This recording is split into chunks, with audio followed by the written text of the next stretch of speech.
Dans l'espace, les menaces peuvent arriver de n'importe où.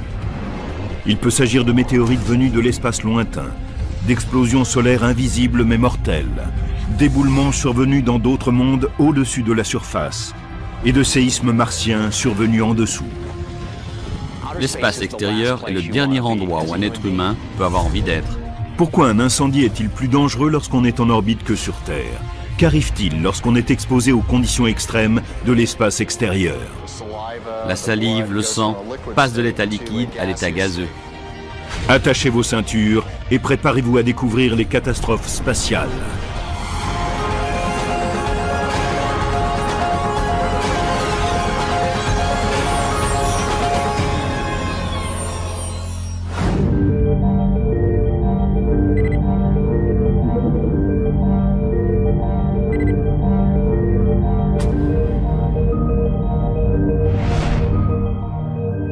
Nous sommes en 2030. Un équipage d'astronautes appuie sur le bouton « Monter » d'un ascenseur spatial. Il va les emporter vers le vaisseau qui les placera en orbite. Ils sont soulagés de ne pas courir les risques inhérents à l'explosion contrôlée d'un lancement de fusée. Aujourd'hui, nous sommes en mesure de créer des fibres de nanotubes de carbone plus robustes que l'acier. Et figurez-vous qu'elles sont même assez résistantes pour emporter un ascenseur jusque dans l'espace. Autrement dit, nous pourrions littéralement grimper jusqu'aux cieux. Un câble de 96 000 km est fixé à la station d'arrimage qui évolue à la même vitesse que la Terre. Tout comme un satellite géosynchrone, elle reste au-dessus d'un point fixe au sol. Disposer d'un ascenseur spatial est le rêve de tout astronaute. Mais ce rêve pourrait aussi tourner au cauchemar. L'ascenseur spatial est ancré à la Terre. Mais que se passe-t-il si un violent ouragan se déchaîne et que tout d'un coup, les amarres commencent à se rompre? Le câble étant toujours attaché là-haut dans l'espace, il se mettra à osciller dangereusement et à envoyer des objets à des centaines de kilomètres dans toutes les directions. Il est aussi possible qu'un problème lié à l'ordinateur de navigation ou au propulseur entraîne un choc sur la plateforme et amène le câble à se rompre en haut. Si cela se produisait au moment où des hommes montent ou descendent le long du câble, ce serait le dernier voyage de leur vie. Les 96 000 km de câble tomberaient à toute vitesse vers la Terre et seraient assez longs pour s'enrouler presque 3 fois autour de la planète, au niveau de l'équateur, ce qui ne manquerait pas de provoquer des ravages sur une vaste zone. Non seulement ce serait désastreux et très dangereux pour les astronautes, mais l'énergie cinétique d'un tel objet filant dans l'atmosphère serait une menace pour tous ceux qui y navigueraient. Ce système comporte donc des dangers comme tout système humain. Ce n'est qu'une des multiples catastrophes qui attendent les futurs explorateurs de l'espace.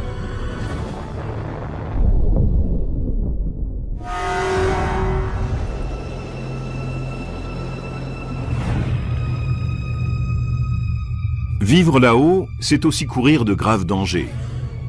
Les colonies établies sur la Lune ou sur Mars devront faire face à des menaces venant de partout.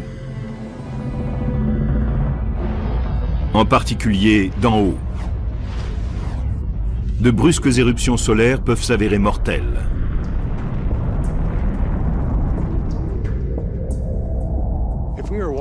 Si nous voulions nous promener à la surface de la Lune, notre préoccupation numéro 1 serait, à mon avis, les éruptions solaires. Si le Soleil entrait en éruption, les protons issus de cet embrasement pourraient tuer un astronaute. Il s'en est produit plusieurs au cours de ces dernières décennies. S'il y avait eu un astronaute sur la Lune se promenant en combinaison spatiale, il aurait péri. Sur Terre, nous sommes protégés de la plupart des radiations. L'atmosphère et le champ magnétique forment une barrière protectrice qui ne laisse passer qu'une fraction des particules.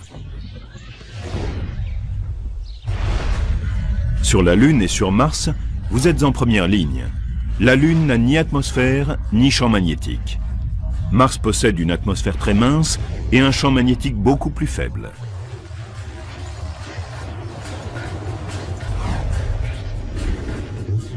La NASA prend très au sérieux les risques d'éruption solaire, car elles ont déjà failli tuer l'équipage d'Apollo.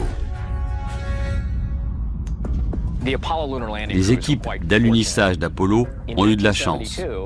En août 1972 a eu lieu une importante éruption solaire, ce qu'on a appelé la grande tempête solaire. Elle s'est produite juste entre la mission Apollo 16 d'avril et la mission Apollo 17 de décembre. Si cela était arrivé pendant que des hommes arpentaient la Lune, ils seraient morts. Les effets auraient été similaires à ce qui s'est passé à Hiroshima et Nagasaki. Ceux qui n'ont pas été tués par l'explosion initiale ont succombé à l'énorme quantité de radiation auxquelles ils ont été exposés en quelques secondes. Face à cette situation, un astronaute aurait très peu de temps pour réagir. Un afflux de particules mortelles envahirait son corps et détruirait toutes ses cellules en quelques instants.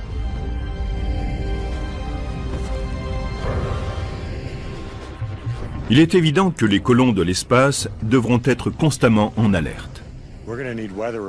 Nous aurons besoin de rapports météo, mais de météo spatiale.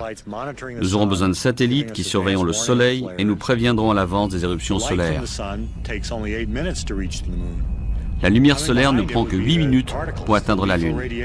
Dans un deuxième temps arrivent les particules. Vous avez 30 minutes, une demi-heure environ, pour vous mettre vraiment à l'abri. Et ce genre de tempête peut durer plusieurs jours. Pour se protéger, on pourrait vivre sous le sol. Mais ce n'est pas pour autant que tous les dangers seraient écartés. La Lune et Mars sont toujours actives. Des catastrophes naturelles comme celles que l'on voit sur Terre peuvent aussi survenir.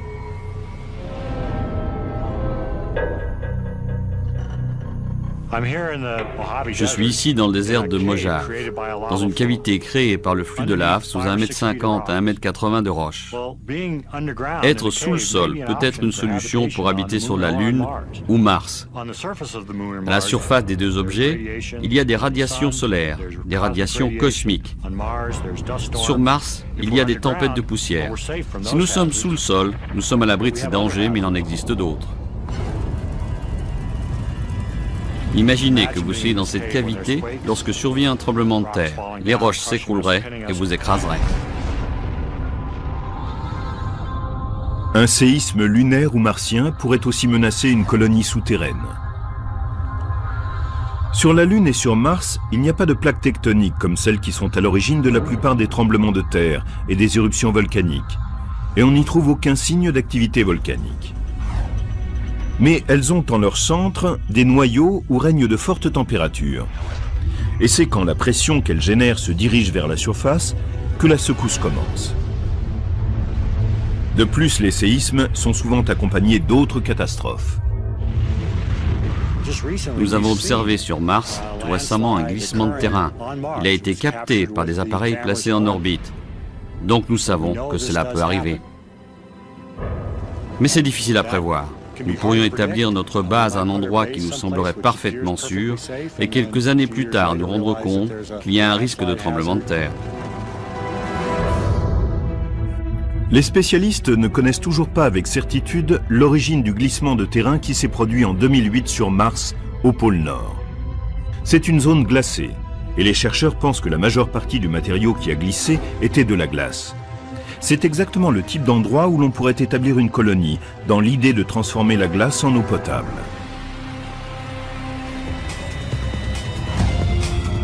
Même un séisme qui se produirait à une certaine distance pourrait provoquer un glissement aux abords d'une colonie. Et si une ligne de faille courait sous les bâtiments d'habitation?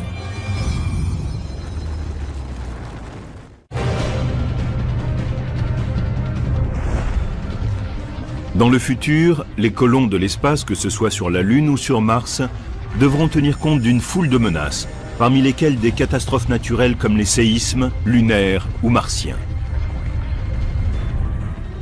Ils ne sont pas actifs, comme nous en avons l'expérience sur Terre. Ils suivent des processus différents qui peuvent être assez inattendus et qui nous poseraient des problèmes.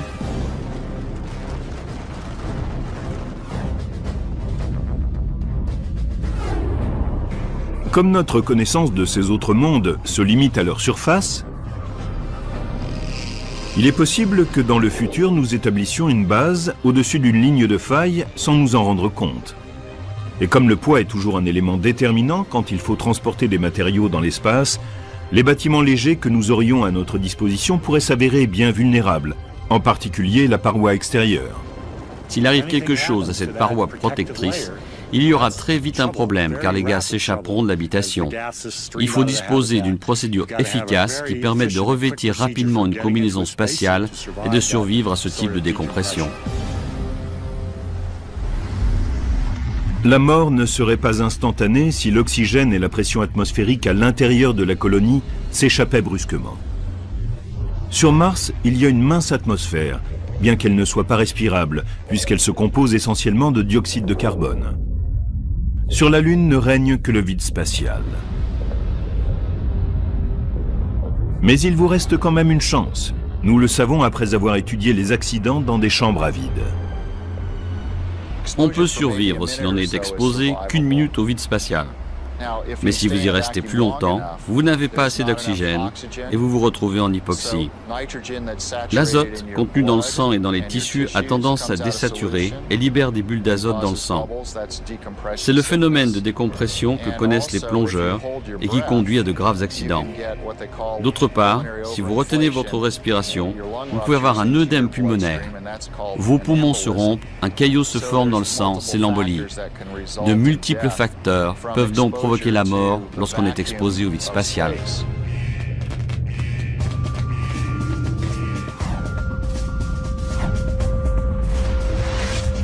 Ensuite, il y a les températures extrêmes. Sur la Lune, elles vont de 115 degrés au Soleil à moins 143.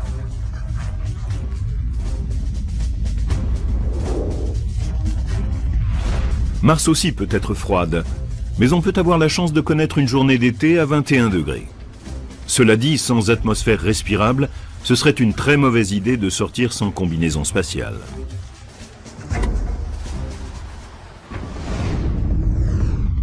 Les colons qui habiteront sous le sol devront également surveiller les météorites.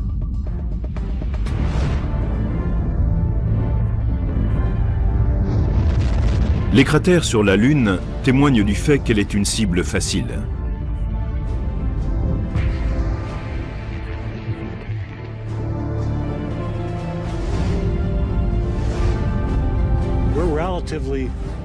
Ici, c'est relativement confortable. Nous avons plusieurs couches qui nous protègent des météorites. Mais sur la Lune, rien. Pas de couche atmosphérique épaisse. Nous sommes exposés à tout ce que l'espace nous envoie. Sur Mars, il y a une fine atmosphère, mais rien de comparable à ce que nous avons sur Terre, car là aussi, on est très exposé à ce qui arrive de l'espace.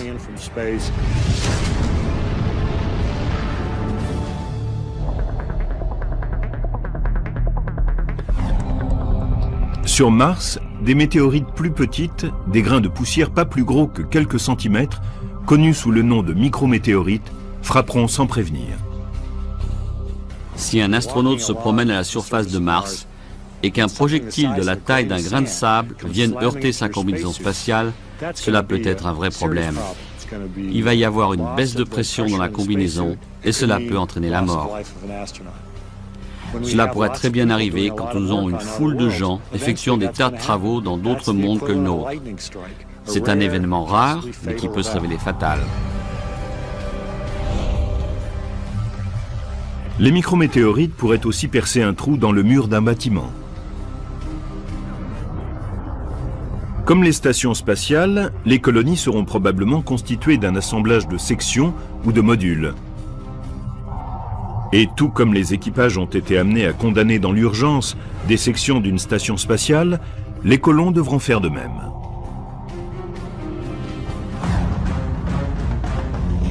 On peut espérer que le parcours des plus grandes météorites sera surveillé, si bien que les colons pourront prévoir leur arrivée. Mais l'évacuation pourrait s'avérer inutile. L'impact d'une météorite donnerait naissance à une onde de choc mortelle de plusieurs kilomètres. Une météorite de 3 mètres de large frappe avec une intensité de 6 à 8 000 tonnes de TNT. Des débris projetés à travers les airs pourraient endommager définitivement les bâtiments de la colonie, ainsi que tous ceux qui seraient proches du point d'impact.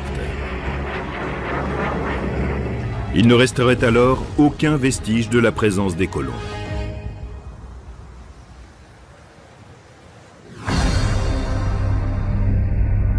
Il est peu probable que ceux-ci s'installent jamais près d'un des volcans de Mars. Et la Lune n'a probablement pas connu d'activité volcanique depuis plusieurs milliards d'années. Mais les vestiges d'anciens volcans peuvent encore causer des ennuis aux équipages et à leurs véhicules. Sur la Lune et sur Mars, on trouve des vestiges d'écoulement volcanique. On pourrait donc s'attendre à avoir ce genre de choses, des cavités volcaniques. Mais imaginons que nous nous déplacions à la surface de la Lune ou de Mars et que nous en rencontrions une de façon inattendue. Cela peut gâcher notre journée et détruire notre véhicule. On peut se retrouver au fond d'un cratère sans pouvoir en sortir. Pire, imaginez une dépression volcanique recouverte d'une fine couche de roches. On se déplace au-dessus, soudain, cela cède et on se retrouve au fond. Mais toutes les catastrophes dans les colonies ne seraient pas aussi dramatiques. L'un des plus grands dangers est l'épuisement des ressources. La Lune n'étant pas bien loin de la Terre, les secours pourraient y arriver en quelques jours.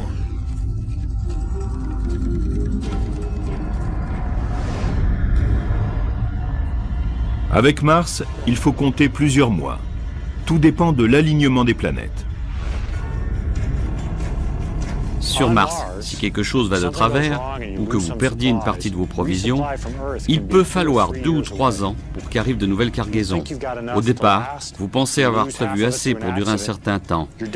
Mais si vous en perdez la moitié dans un accident, vous êtes mort. C'est un vrai problème. Il faut prévoir pour une durée de 5 ou 6 ans.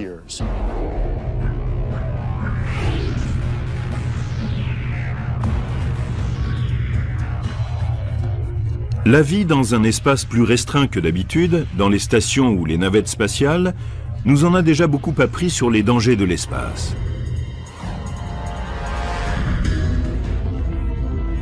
Le feu est l'ennemi numéro 1 de l'équipage. Si le feu représente une telle menace, c'est qu'en raison de la pression, un vaisseau spatial contient un niveau d'oxygène plus élevé que l'atmosphère, des concentrations plus fortes. De plus, il est rempli d'équipements électroniques qui génèrent de la chaleur et produisent souvent des étincelles. C'est une très mauvaise combinaison. Par chance, les concepteurs ont facilité l'extinction d'éventuels incendies, car derrière les écrans de contrôle, il y a des kilomètres de câbles qui représentent un risque certain. Voici une maquette du tableau de bord d'une navette spatiale. Nous l'utilisons pour entraîner les équipages. Si vous observez les différents panneaux, vous voyez des trous plus petits comme celui-ci à différents endroits, tout autour. Ils sont destinés aux extincteurs, si bien que si un incendie éclate derrière un de ces panneaux, vous pouvez y placer un extincteur et l'éteindre. Andrew Thomas a une certaine connaissance des incendies dans l'espace. Il en a fait l'expérience en 1998 dans la station Mir. La fumée a envahi la cabine.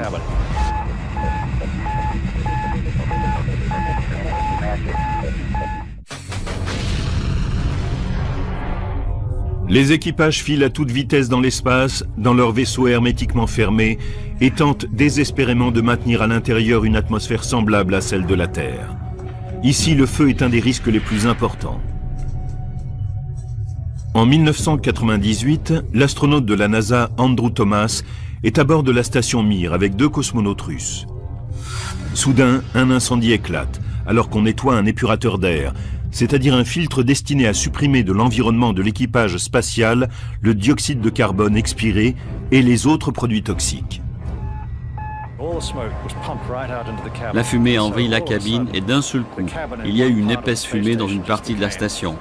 Bien sûr, les systèmes de ventilation diffusaient cette fumée à travers le vaisseau, si bien qu'au bout de 2 heures, toute la navette était pleine de fumée.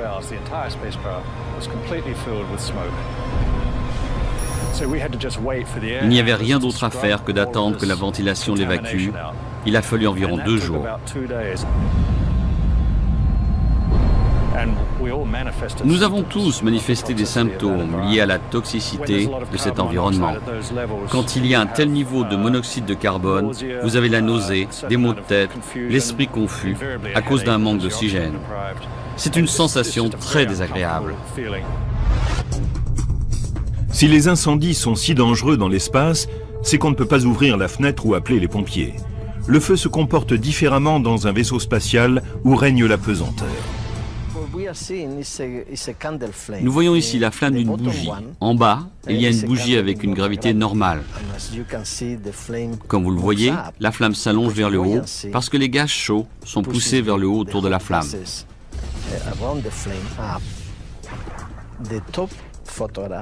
La photo du haut montre la même bougie, mais en apesanteur.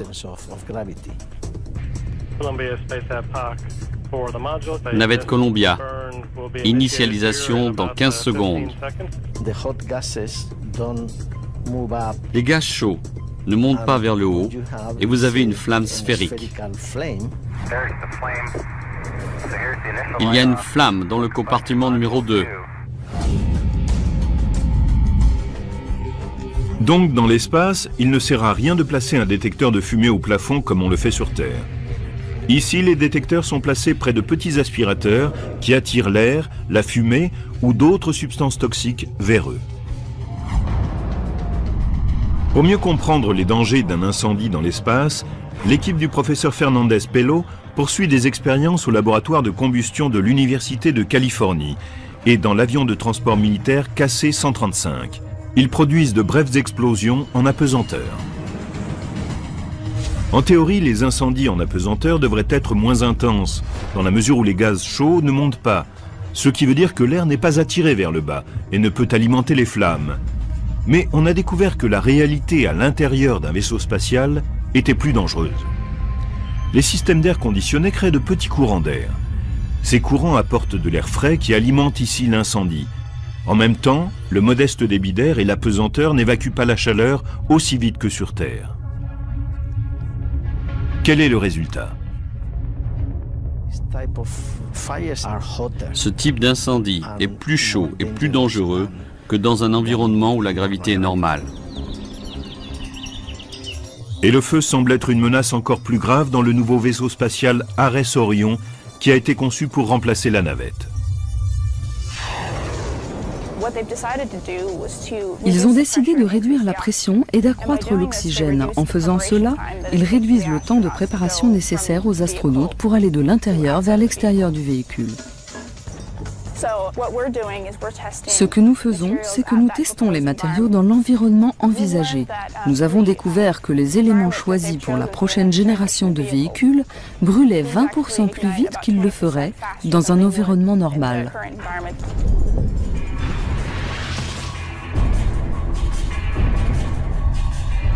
La combinaison d'une forte teneur en oxygène et d'un modeste débit d'air signifie que presque tout peut prendre feu, même le métal.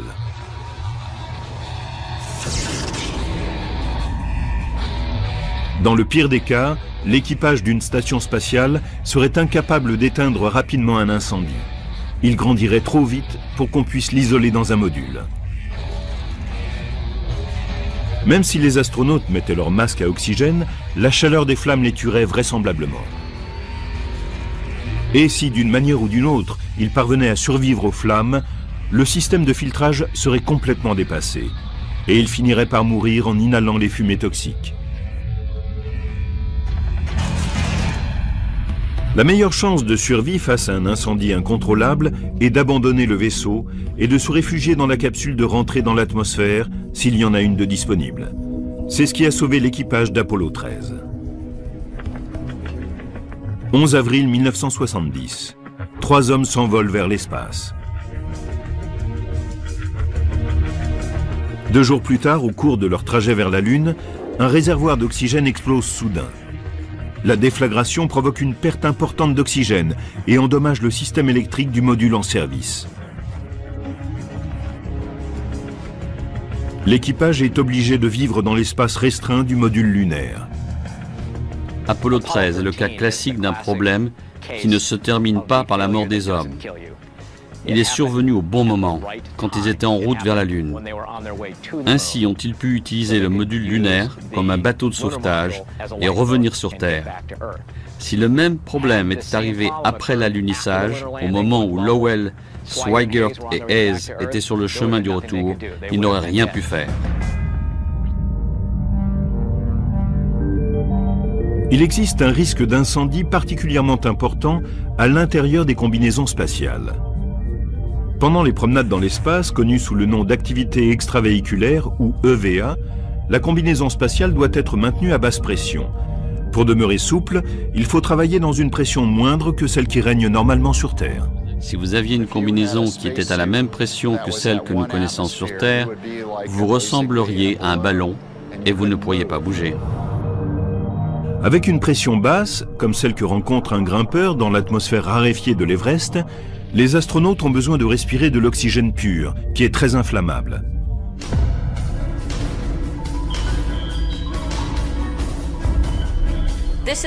Cette manche vient d'une combinaison spatiale. Elle a été brûlée dans un incendie au centre spatial Johnson en 1980 pendant des tests de vérification. Il s'agissait de pressuriser le système avec deux sources différentes d'oxygène. Quand le feu a éclaté, cela a été un choc.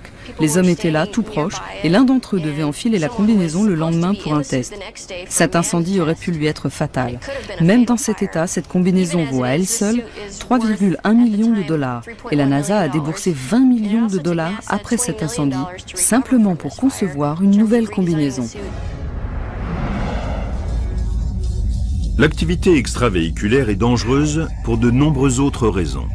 En fait, la première promenade dans l'espace a failli finir par une catastrophe. En 1965, Alexei Leonov fut le premier homme à marcher dans l'espace. Mais dans leur hâte à accomplir ce geste spectaculaire et à battre ainsi les Américains, les Soviétiques firent l'impasse sur la sécurité du cosmonaute. C'est ainsi qu'il se mit à gonfler comme un bonhomme Michelin. La combinaison est devenue rigide. Elle ne pouvait gérer la différence de pression entre l'atmosphère respirable à l'intérieur et le vide spatial. Le problème, c'est que vous aviez la capsule spatiale de la mission Soyouz qui était très petite. Et l'écoutille était encore plus petite. Finalement, il lâcha un peu d'air au dehors et dégonfla assez la combinaison pour pouvoir franchir de nouveau l'écoutille. Mais il vous dira qu'il n'était pas certain d'être capable de le faire auparavant.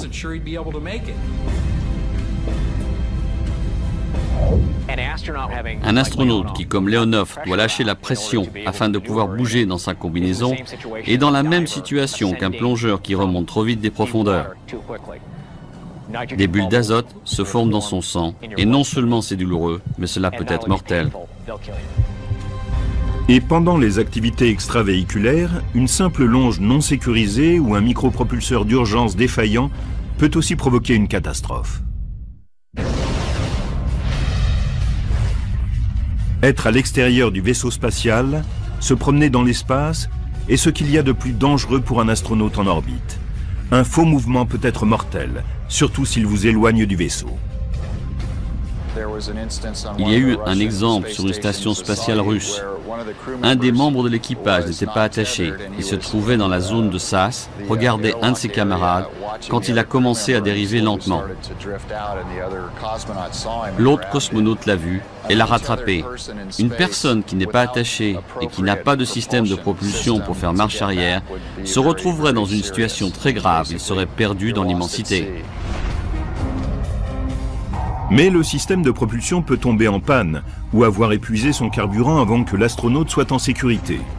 Celui-ci continuera simplement à flotter dans l'espace. La Station spatiale internationale est incapable de récupérer un homme. Et si la navette est arrimée, cela prendrait trop de temps pour la détacher et partir au secours de l'homme qui dérive. Dans ce scénario de cauchemar, l'astronaute ne disposerait que de quelques heures d'oxygène pour contempler sa fin. Tant que la combinaison est intacte, la pression n'est pas un problème. Mais soit l'oxygène viendra à manquer, soit le système qui expulse le dioxyde de carbone exhalé cessera de fonctionner. L'astronaute suffoquera et continuera à flotter dans le vide de l'espace.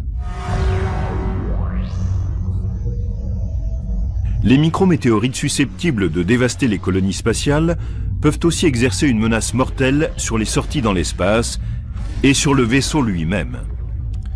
De plus, lorsque l'orbite est proche de la Terre, ces petits diables de pierre ont de la compagnie, les débris spatiaux et tous ces déchets qui tournent à près de 35 000 km/h. À cette vitesse, des objets de quelques centimètres seulement peuvent être mortels.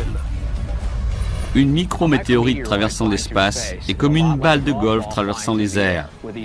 La micrométéorite est beaucoup plus petite, mais comme elle se déplace à une vitesse phénoménale, elle a un pouvoir de destruction accru quand elle frappe.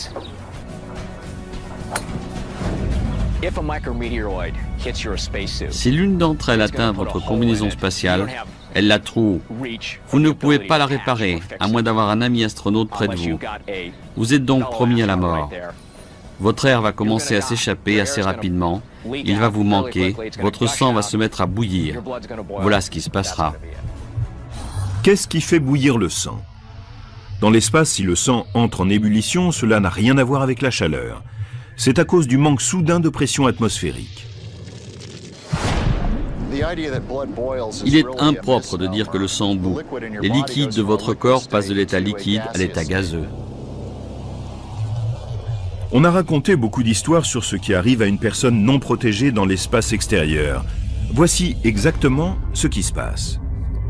Quand le vide spatial remplit la combinaison percée d'un promeneur de l'espace, les parties liquides de la langue et des yeux commencent à faire des bulles, ainsi que la salive, les fluides internes et le sang. Quand le sang passe à l'état gazeux, l'oxygène n'irrigue plus le cerveau ni aucune partie du corps. Le cerveau cesse son activité au bout de 15 secondes, plongeant la victime dans l'inconscience. Peu après, les autres cellules du corps meurent. Des températures extrêmes pourraient aussi être dangereuses, puisque les zones ensoleillées de l'espace atteignent 120 degrés et que les zones à l'ombre tombent très vite à moins 120 degrés. À partir de quelle dimension un trou dans une combinaison spatiale devient-il un problème? Il faut une très petite quantité de matériaux pour arrêter une particule qui arrive à 7 km par seconde. Vous pouvez voir le trou d'entrée obtenu par test. On a de nombreuses couches pour finir par ce qu'on appelle le bladder. C'est une couche qui retient la pression. Le trou fait environ 2 à 3 mm. Un trou de 4 mm dans la matière d'une combinaison extravéhiculaire serait catastrophique. Heureusement, personne n'a jamais eu à souffrir de cela dans l'espace. Mais les impacts peuvent provoquer des problèmes plus sournois. La NASA simule à plus grande échelle les différents types de dégâts produits par les micrométéorites sur Terre. Dans ce bâtiment du White Sands Test Facility au Nouveau-Mexique, les spécialistes créent des impacts en utilisant des armes à hydrogène comprimé. Ils génèrent de la chaleur en envoyant des objets à plus de 30 000 km/h sur une navette et des éléments de station spatiale. Et l'on observe ensuite les dégâts. À cette vitesse, on rallie Los Angeles à New York en près de 8 minutes. Aujourd'hui, nous effectuons un test sur une poignée de la Station spatiale internationale. Les astronautes s'en servent à l'extérieur de la station pour la contourner en toute sécurité. Plusieurs d'entre eux y ont gravement entaillé leurs gants. Cela préoccupe la NASA, car quand les spécialistes ont conçu l'appareil, ils ont fait très attention d'éliminer toutes les surfaces coupantes. Il ne faut pas que quelque chose accroche la combinaison spatiale des astronautes, qui fasse un trou et mette fin à la mission. Les techniciens montent la poignée dans la pièce cible, placent le minuscule projectile de 0,7 mm à l'intérieur d'un support qui se désintégrera quand il prendra feu. Ensuite, ils ajoutent la poudre.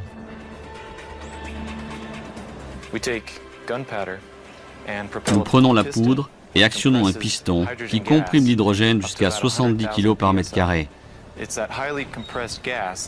C'est ce gaz hyper comprimé qui accélère les projectiles de 0 à 30 000 km/h. Nous utilisons 3 types différents de caméras. L'une prend des photos, une autre filme, et la troisième est une caméra digitale qui capte de 16 à 200 millions d'images par seconde. Les techniciens se retirent derrière un bouclier anti-explosion et se préparent à faire feu. La pièce est vidée de l'oxygène et des autres gaz pour simuler le vide de l'espace extérieur.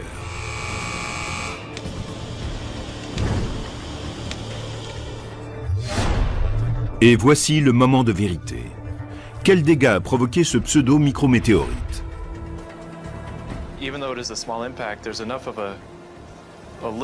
Même si c'est un petit impact, il a assez de relief pour qu'un astronaute puisse s'y prendre avec ses gants et que cela provoque un déchirement. Et si un projectile de 0,7 mm seulement peut causer ce type de dégâts, vous imaginez ce qu'un objet plus grand peut faire. Au White Sand Test Facility, dans le Nouveau-Mexique, les chercheurs chargent de petits projectiles dans d'énormes appareils. Les projectiles simulent les micrométéorites et les débris de l'espace. Ceux-ci frappent dans l'espace à plus de 30 000 km/h. Ici, on crée des catastrophes pour mieux comprendre celles qui se produisent là-haut. À des vitesses aussi incroyables, un tout petit objet peut générer de très graves problèmes. Je suis à l'intérieur de notre plus grande pièce cible. Le fusil fait 53 mètres de long et il peut tirer un projectile de 2 cm. Je tiens ici une cible qui a été touchée par un projectile de 1,20 cm. Vous voyez ici les trous d'entrée. Le projectile a traversé entièrement l'objet testé. Un impact de cette taille serait un événement catastrophique dans l'espace. Pour survivre, l'équipage de la Station spatiale internationale n'aurait qu'une solution, mettre en urgence des masques respiratoires et se diriger vers la capsule de rentrée dans l'atmosphère. Donc un objet de moins de 2,5 cm de large les aurait obligés à abandonner cet appareil de plusieurs millions de dollars. Ce type de scénario est la raison pour laquelle les équipages sont constamment en train d'ajouter de nouvelles couches de protection à l'extérieur de la station spatiale. Il s'est produit un autre type de collision spatiale pour laquelle nous devons seuls nous blâmer. En 1997, un cosmonaute russe a rencontré des problèmes pour guider un vaisseau cargo automatisé à son point d'arrimage avec la station Mir. Nous savons que dans l'aviation, 70% des accidents ont une origine humaine. Cela ne vous surprendra donc pas d'apprendre que les hommes ont aussi un rôle important dans les accidents et les mésaventures qui peuvent survenir dans l'espace. Pour la collision avec Mir, un membre de l'équipage s'est plaint qu'il n'était pas assez entraîné pour ce rendez-vous. Or, l'équipe de contrôle au sol lui a dit qu'il devait l'effectuer, quoi qu'il en soit. Le choc s'est produit et a provoqué une fuite dans la pression de la cabine. Donc la pression a commencé à baisser. Ensuite, la station spatiale s'est mise à tourner et à dégringoler. Un peu comme dans un jeu de billard, il y a eu une réaction en chaîne et tout s'est mis en mouvement. Ainsi, même une opération mineure d'arrimage peut avoir des conséquences catastrophiques. Mais celles qui se sont produites dans l'espace sont moins spectaculaires que celles qui arrivent quand on entre dans l'espace ou qu'on en revient. On dit que les 80 premiers kilomètres et les 80 derniers sont les parties les plus dangereuses d'une mission. Le lancement désastreux de Challenger en 1986 et la tragédie de la rentrée dans l'atmosphère de Columbia en 2003 l'ont malheureusement prouvé.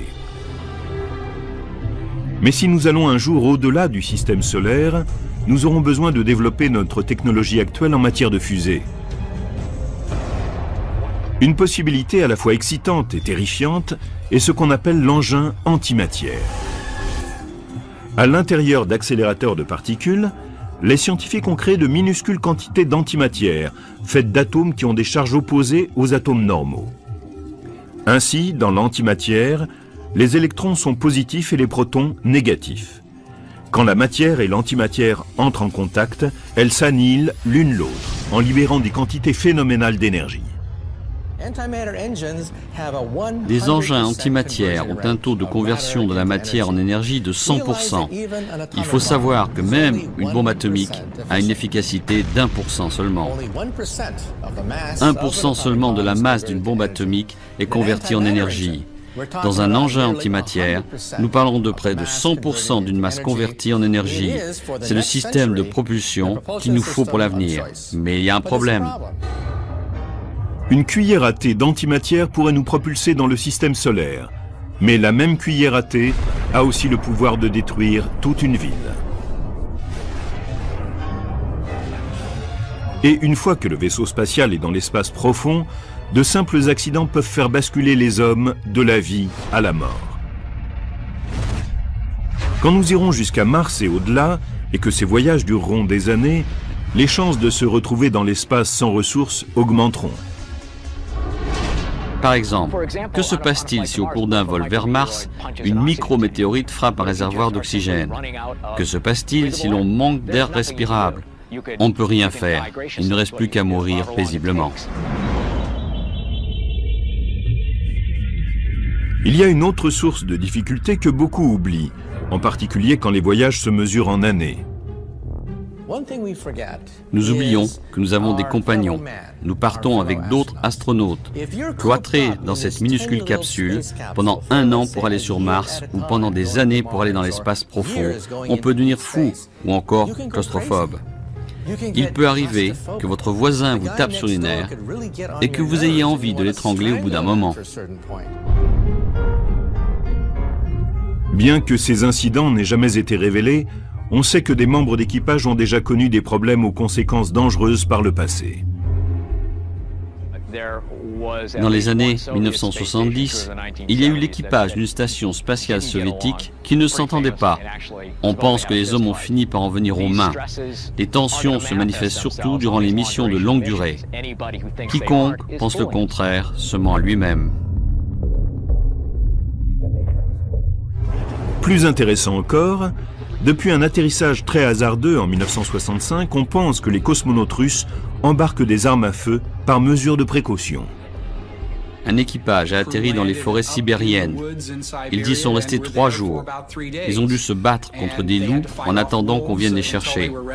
Après cette mission un peu particulière, les soviétiques décidèrent de placer une arme automatique dans chaque capsule Soyouz, au cas où ce genre de choses se produirait de nouveau. La rumeur veut que les cosmonautes disposent maintenant de kits d'urgence comprenant des revolvers. Mais officiellement, personne ne veut donner de détails sur ces armes.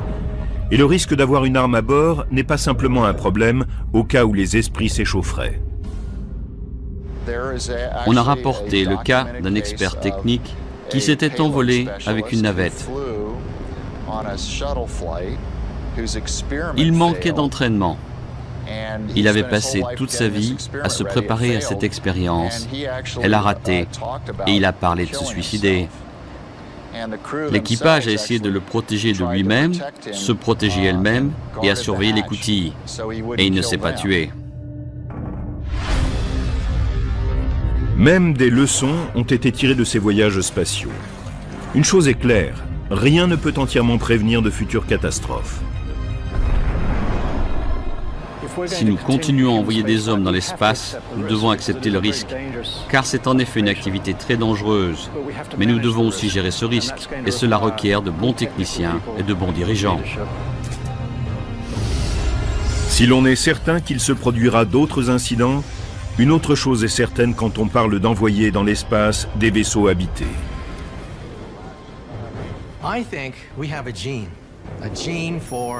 Je pense que nous possédons un gène, le gène de l'exploration, de la découverte. Non seulement il favorise notre évolution, car nous trouvons de nouvelles voies de colonisation, mais je crois aussi que de vouloir savoir ce qu'il y a là dehors fait partie de l'esprit humain. Est-il possible d'atteindre des régions que nous n'avons encore jamais vues? L'idée d'être la première personne à explorer un nouveau terrain est enthousiasmante.